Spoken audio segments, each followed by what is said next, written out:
자, 그 다음에 이재명 후보가, 이게 재정 문제입니다. 이번에 재정 문제요. 이재명 후보가 신년 기자회견 하면서 1월 4일 날에 설 전에 30조 추경 최대 25조에서 30조를 얘기했어요. 그럼 여러분들이 생각할 때는 25조에서 30조가 25와 30조가 갑자기 숫자가 어떻게 나왔는가? 이게 뭐 설명이 없으니까는 그러잖아요. 그렇죠? 그런데 제가 아까 얘기했죠. 이재명 후보는 그냥 대충 얘기하는 게 없다고. 다 근거가 있다고.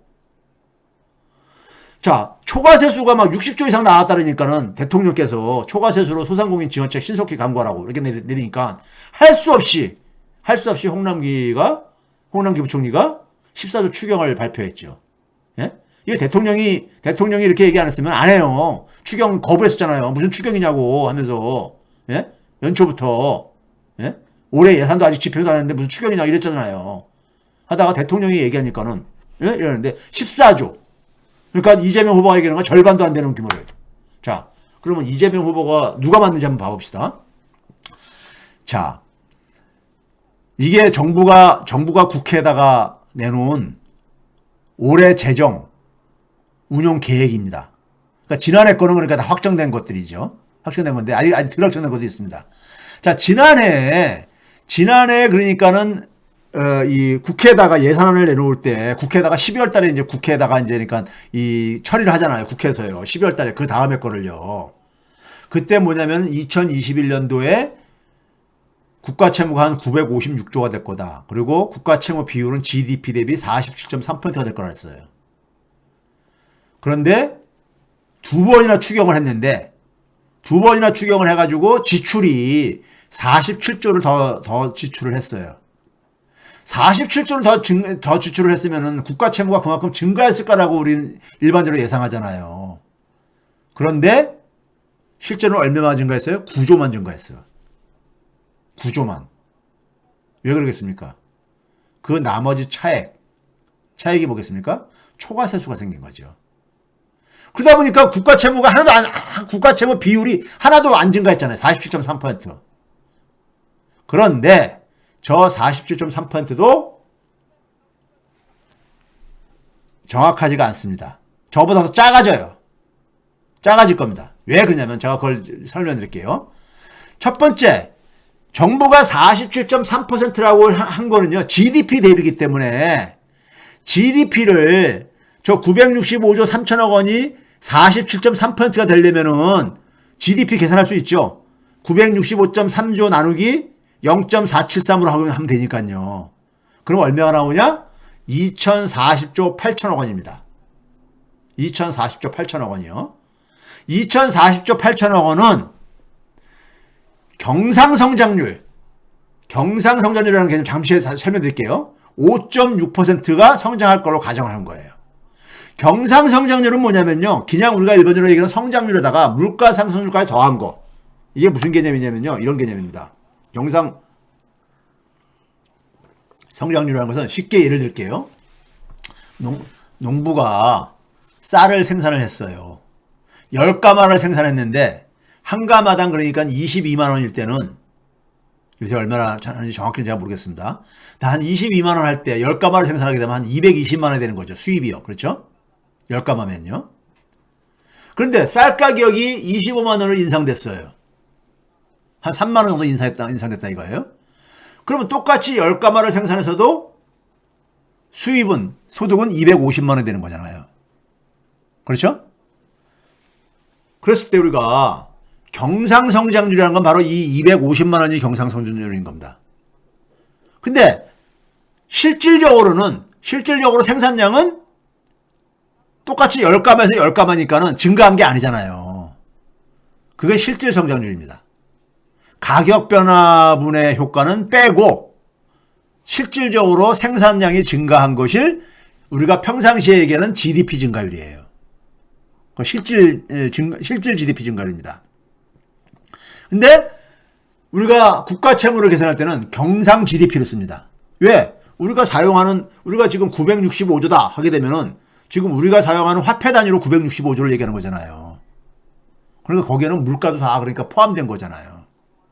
그래서 실질 성장률에다가 물가 상승률을 더한 게 경상 성장률이라고 보면 되는 겁니다.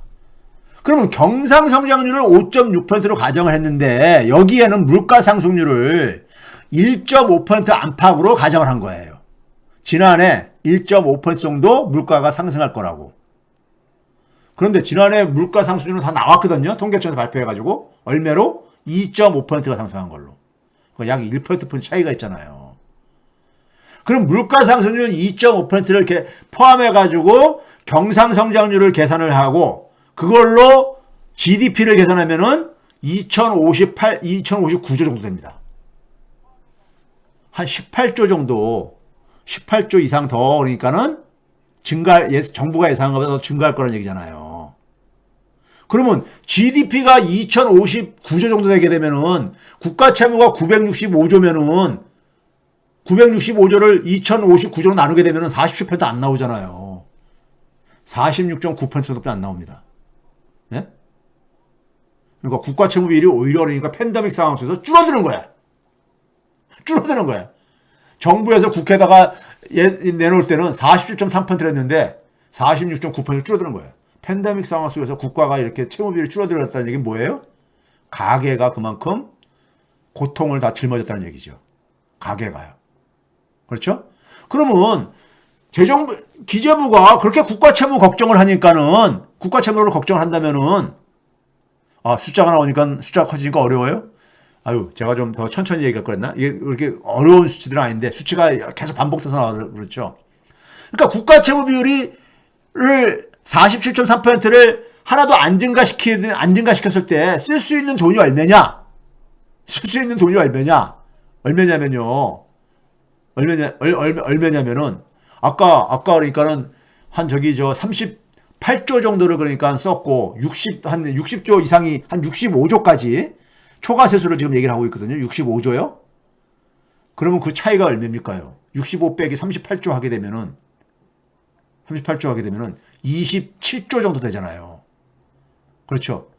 27조 정도가 여유가 있다는 얘기고요. 그렇죠? 거기다가 뭐냐면은 초과세수만 그렇고요. 거기다가 또 뭐예요?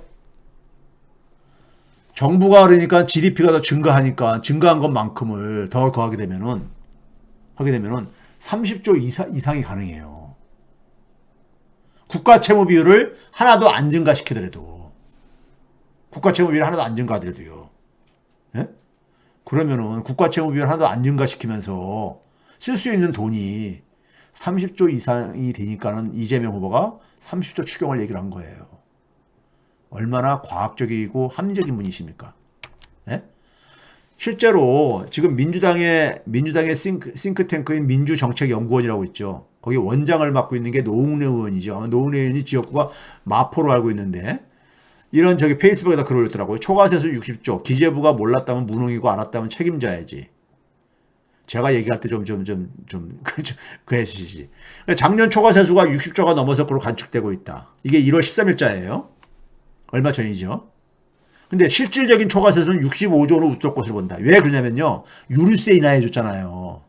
그 다음에 종합소득세를 납부를 그러니까는 올해로 연기를 좀 이렇게 해준 게 있어요. 그것까지 다 포함하게 되면은 60조 원이 아니라 65조 원이 넘을 거라 이거예요. 예? 그러니까, 그러면은, 아까 38조를 그러니까 2차 추경하면서 38조 쓴 거에다가, 예? 쓴 거에다가, 그렇죠? 그래, 하더라도 65조에서 38조 빼게 되면은 27조가 남잖아요.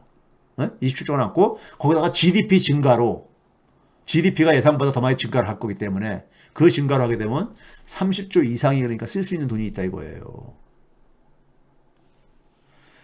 제 목 걱정해 주는데, 하도 이거는 지난 3, 40년 동안에 한 거다 보니까는 갑니다. 자, 우리가 그동안에 제가 이것도 몇 차례 소개한 자료죠. 기업들한테 지원을 해줄 때는요, 정부 재정 걱정하는 얘기 한 번도 제가 들어본 적이 없어요. 경제학자로서. 예? 외환위기 이후에 그러니까 기업들한테 투입한 공적 자금 중에서 아직도 50조 이상을 회수를 못하고 있어요. 예? 50조 이상을.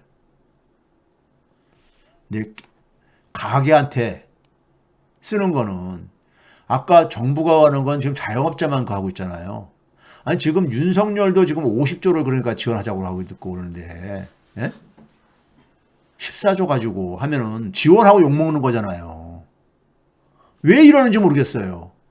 국가 채무 비율을 그러니까 안 늘리면서도 갈 수 있는데 예?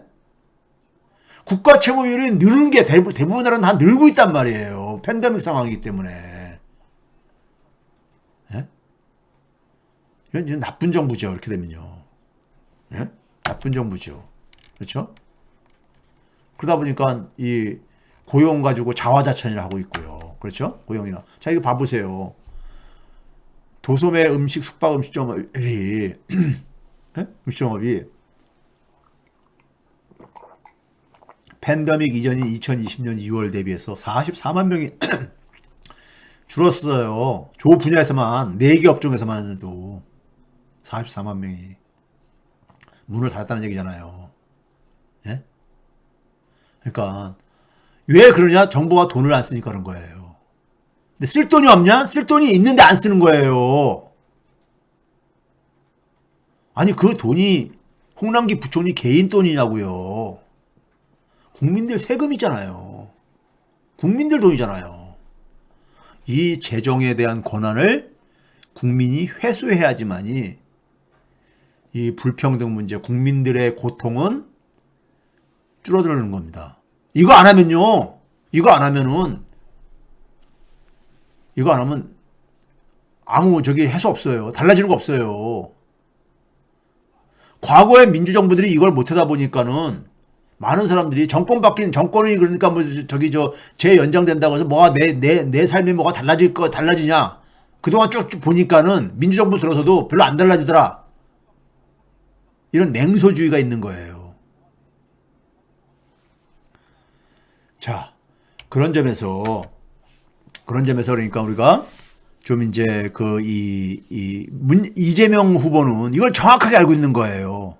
그래서 금융 문제를 가하기 위해서 금융의 이 은행대 저걸 가하기 위해서 기본금융이라는 게 이 급소를 간 거예요. 기본금융이라는 게 뭐예요? 모든 국민한테 일단 처음에는 한 1,000만 원 정도를 신용등급 1등급자의 금리로 그러니까 모든 국민이 이용할 수 있게 하자 이거예요.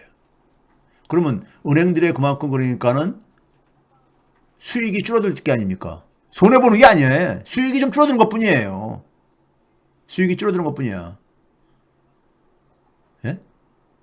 그걸 가지고 그러니까 젊은 사람들은 창업도 할 수도 있고 그런 거잖아요. 그렇죠? 자, 그런 점에서 그러니까는 그다음에 또 재정은 그러니까 국민들이 세금을 걷어서 한 건데 이거를 그냥 공무원들이 움켜쥐고서는 예? 기재부들이 움켜쥐고 기재부에 그러니까 소위 뭐 집단 조직의 이익을 해서 자기들 퇴직 후에 그러니까는 소위 한 자리씩 다 깨차고 이러게 하기 위해서 예?